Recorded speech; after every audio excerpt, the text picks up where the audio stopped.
내향적 인물과 외향적 인물이 상대방의 세상과 사는 방법을 서로 이해하고 인정하는 과정을 담고 있는 작품입니다. 뮤지컬 마지막 나다운 게 뭔지에 대한 화두는 많은 것을 생각하게 만듭니다. 뮤지컬 너를 위한 글자.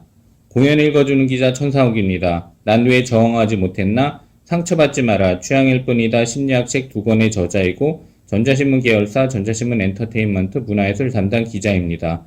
공연 읽어주는 기자 뮤지컬 리뷰 18번째 시간은 너를 위한 글자 리뷰, 내향적 인물과 외향적 인물이 상대방의 세상과 사는 방법을 서로 이해하고 인정하는 과정입니다. 7월 6일부터 9월 1일까지 예스24 스테이지 1관에서 공연 중입니다.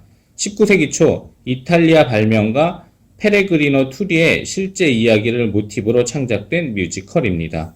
리뷰 포인트 1.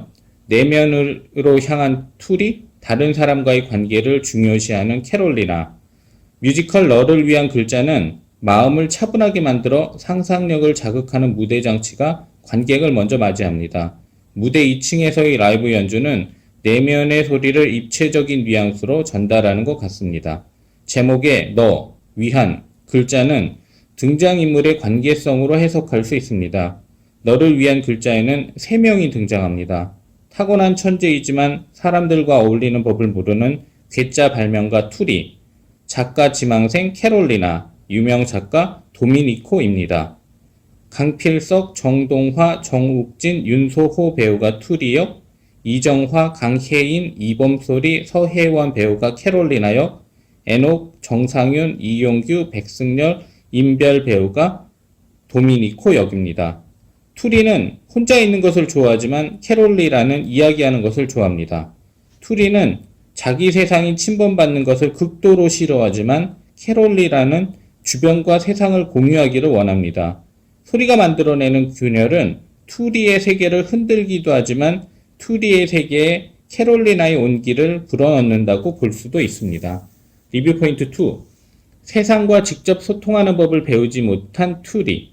괴짜이기 때문에 발명품을 만들었을 수도 있지만 세상과 소통하는 통로로 발명품을 만들었다고 볼 수도 있다. 뮤지컬 너를 위한 글자에서 투리는 엄마를 웃게 하기 위해 발명했었다고 밝힙니다. 엄마는 아빠가 사라진 후 우울증을 앓으며 웃지 않았었는데 엄마가 웃으면 그 순간 자신이 엄마에게 꼭 필요한 존재가 된 것으로 느꼈다고 투리는 말합니다.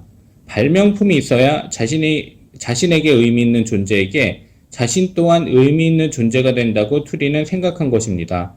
발명품이 없이는 다른 사람과 관계성을 맺는 것을 배우지 못한 것입니다.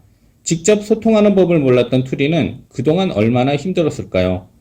겉으로 보면 투리의 발명은 괴짜 천재의 능력 발휘라고 볼 수도 있지만 내면으로 차분히 들어가면 다른 사람과 관계를 맺고 소통하고 싶었던 아이가 할 수 있었던 유일한 방법이라는 것을 알 수 있습니다. 다른 방법으로 세상과 소통하는 법을 배우지 못하고 일반적인 사람들이 하는 평범한 방법조차 배우지 못한 채 삶을 살아야 했기에 다른 사람들과 마주하는 게 힘들었을 것입니다. 투리가 집 밖으로 나가지 않고 다른 사람들과 만나지 않으려 했던 이유는 성격 때문일 수도 있지만 평범하게 소통하는 방법을 배우지 못해 두려웠기 때문일 수 있습니다. 투리가 주변에서 나는 시끄러운 소리에 거부감을 보이는 것은 아마도 투리의 엄마가 보여줬던 모습이었을 수 있습니다. 엄마를 이해하고 엄마에게 감정이입하다 보니 투리 또한 그렇게 됐을 수도 있습니다. 리뷰 포인트 3. 나다운 게 뭔지 모르면 어떡하지? 너를 위한 글자에서 투리, 캐롤리나, 도미니코는 각각 어떤 한쪽으로는 자신감이 넘치지만 다른 면에서는 자신감이 매우 부족하다는 공통점을 가지고 있습니다. 넌 좋은 작가야. 예전에도 지금도 그 사실 변함없어. 라고 캐롤리나는 도미니코에게 말하는데 위로를 해줘야 할 것 같은 캐롤리나에게 위로를 받기도 하는 것입니다. 너를 위한 글자 후반부의 캐롤리나는 나다운 게 뭔지 모르면 어떡하지? 라는 질문을 던집니다. 눈앞에 보이는 것 이상의 근본적인 화두를 던지는데 지금까지 이어오던 판 전체를 흔드는 정서적인 반전의 멘트라고 볼 수 있습니다. 너를 위한 글자에서 겉으로 드러난 것만 보면 투리가 발명품을 만든 이유가 사랑과 배려였다는 것을 알 수 있는데 그 안으로 들어가면 세상과 소통하고 싶었던 강렬한 내면을 발견할 수 있습니다. 캐롤리나와 도미니코가 글을 쓰는 것 역시 소통의 측면에서 바라볼 수 있습니다.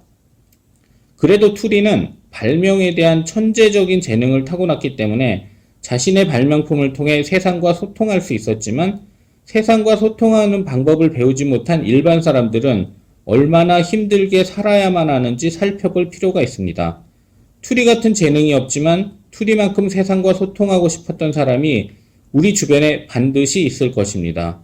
어쩌면 그 사람이 바로 각자 나 자신일 수도 있습니다.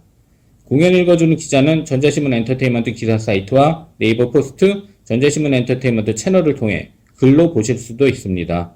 지금까지 사연 읽어주는 라디오 고정 게스트 되고 싶은 천상욱이었습니다. 여러분이 행복하고 자유롭게 사시기를 원합니다. 고맙습니다.